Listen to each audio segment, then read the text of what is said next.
you have a fair value gap and you have small little cracks in the delivery price like that little tiny volume imbalance right there, this tells you where the wick can go, but how can you trust the trade is still viable? Or if you miss this first run up here, can you trade it if it goes into it again in here? Yes, that's a reclaimed fair value gap. That's the fact that the market's offering that again. It's reclaiming that fair value gap. But the wicks are doing the damage. So how can it run against you? How far can it run against you, rather? Well, it can trade into that volume imbalance. But if it does both and it starts to slam down, you really are being like a billboard sign, like on an interstate, saying you're running low on gas, or if you're hungry, pull out on this exit here because we have the goods. It's a good thing to come this direction. Well, that's kind of like a neon sign saying that the bodies are staying inside this volume of, I'm sorry, fair value gap.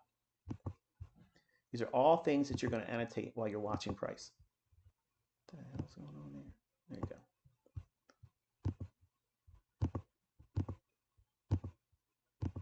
Okay, and look where the bodies stop. I mean, really think about this, okay?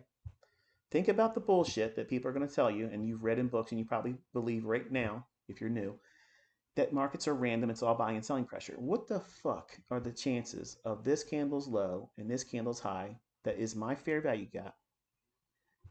Midpoint is consequent encroachment. That means it's encroaching into this space again.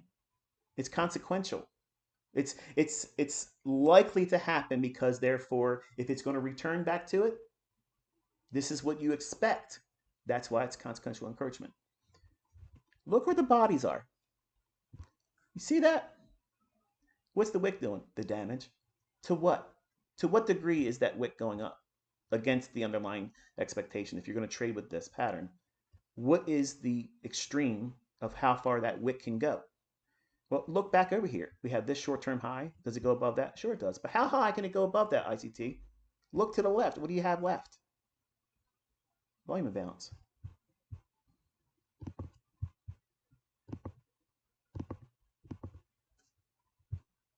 Deliver, one tick above, back down in. Consequent encroachment. Consequent encroachment. Fails to get to the consequent encroachment. That's what you're looking for. You want to see the next candle start to dive and go lower. Does it? Oh, wow. Now you can use this as an institutional order flow entry drill. Trades up into that gap, but you want to see that left open. You don't want to see that fill in, because if it can leave that open, guess what that means? It's a breakaway gap, and it's probably going to remain heavy, and it may afford you 15, 20, or more handles, something to that effect.